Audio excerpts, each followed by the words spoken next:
আমাদের শহরের পুরনো সরকারি হাসপাতালটা প্রায় 10 বছর আগে বন্ধ হয়ে যায়। কারণটা কেউ স্পষ্ট করে বলে না। কেউ বলে সংক্রমণ ছড়িয়েছিল, কেউ বলে এক রাতেই পুরো ওয়ার্ড খালি হয়ে গিয়েছিল, বিশেষ করে ওয়ার্ড 6। সেই ওয়ার্ডের দরজায় এখনও বড় করে লেখা প্রবেশ নিষেধ।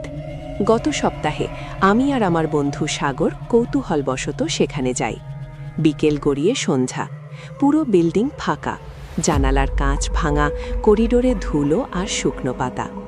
আমরা মোবাইলের টর্চ জ্বালিয়ে ভেতরে ঢুকলাম। হঠাৎ করিডোরের শেষ প্রান্ত থেকে একটা শব্দ ভেসে এলো, বিপ বিপ বিপ, ঠিক হার্ট মনিটরের শব্দের মতো। আমি থেমে গেলাম। সাগর ফিসফিস করে বলল, এটা কি সম্ভব? ওয়ার্ড 6 তো 10 বছর ধরে বন্ধ, এখানে বিদ্যুৎই নেই। তবুও শব্দটা পরিষ্কার শোনা যাচ্ছে। আমরা ধীরে ধীরে দরজার সামনে গেলাম। দরজাটা আধ খোলা, ভেতরে সম্পূর্ণ অন্ধকার, কিন্তু শব্দটা আসছে একদম ভেতর থেকে। আমি সাহস করে দরজাটা ঠেলে খুললাম। ভেতরে কয়েকটা পুরনো বেড, সাদা চাদর ধুলোয় ঢাকা, দেয়ালে অক্সিজেন লাইনের পুরনো পাইপ ঝুলছে, আর ঠিক মাঝখানের বেডে একটা হার্ট মনিটর রাখা। স্ক্রিনটা বন্ধ, কিন্তু শব্দটা আসছে বিপ বিপ। আমার হার্ট ঠান্ডা হয়ে গেল। সাগর ধীরে ধীরে বেডটার দিকে এগোলো। হঠাৎ মনিটরের স্ক্রিন নিজে নিজে চলে উঠল।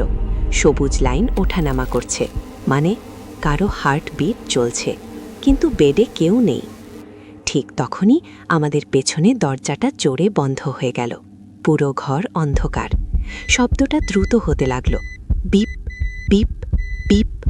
হঠাৎ স্ক্রিনে একটা নাম ভেসে উঠল। সেটা ছিল সাগরের নাম। আমরা চিৎকার করে দরজা ঠেলে বেরিয়ে এলাম।